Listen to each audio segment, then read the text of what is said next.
Well, today I went through a breakdown concerning my family.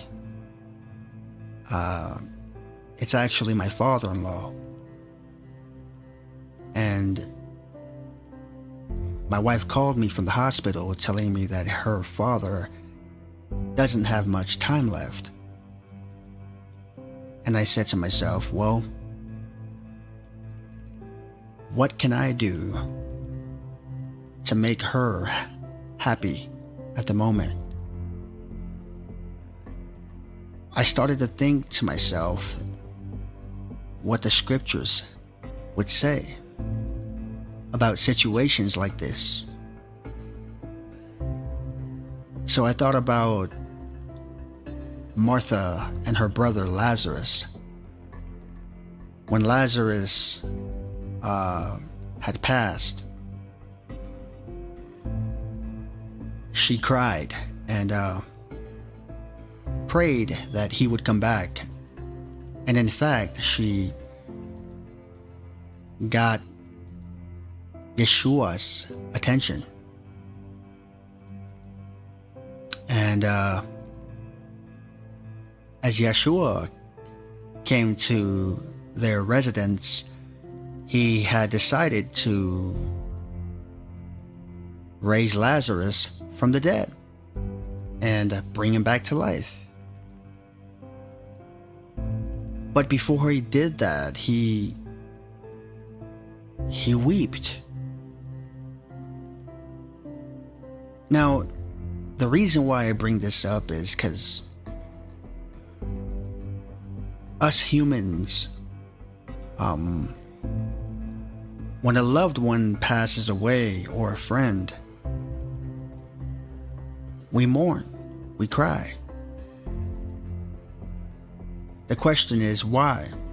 And I think it's quite obvious. It's within our flesh that we mourn. And there's nothing wrong with that.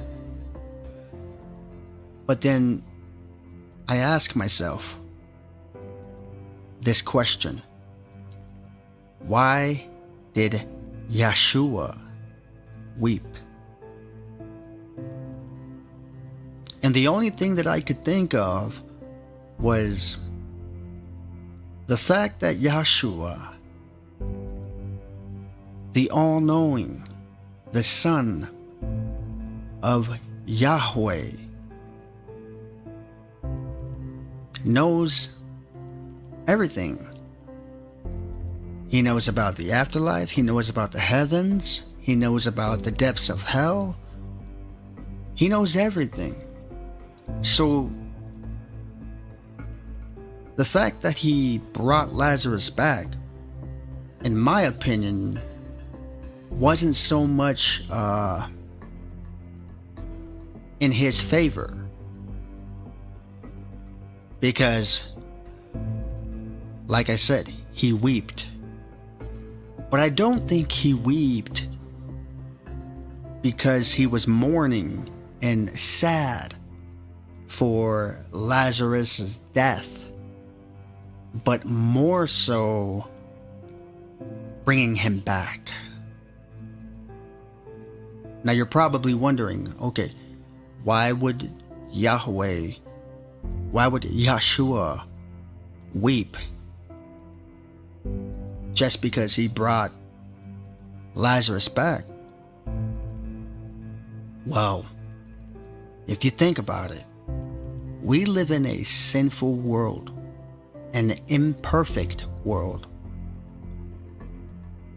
That being said, Yeshua knows that heaven is far, far, far better than this world.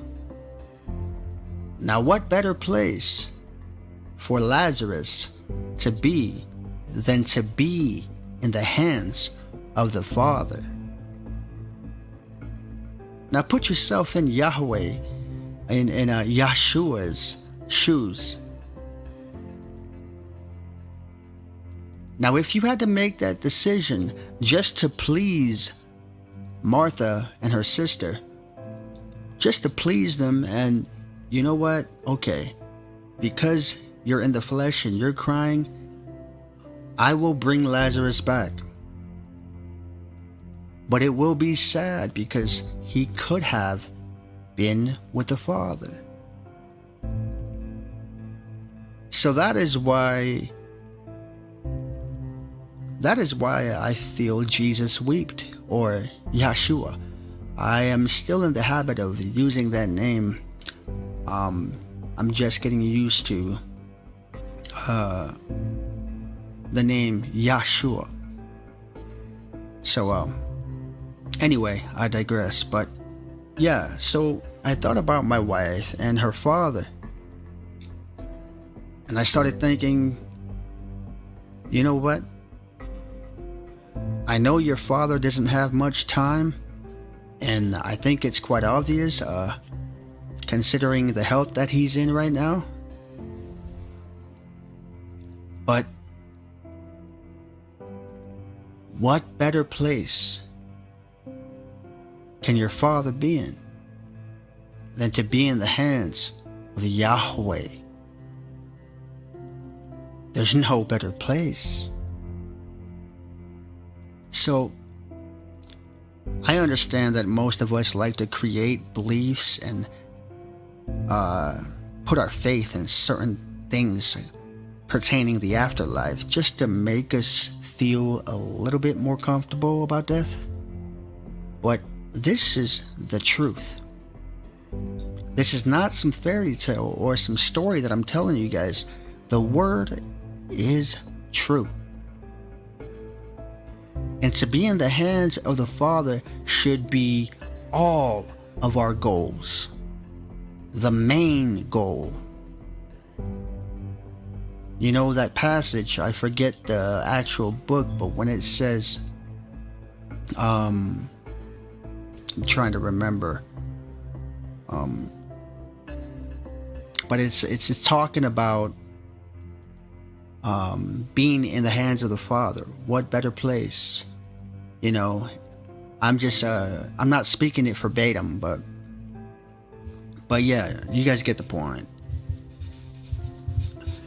Sorry about all that movement, but yeah, so that's why I wanted to make this video real quick, because of the news that I heard today from my wife.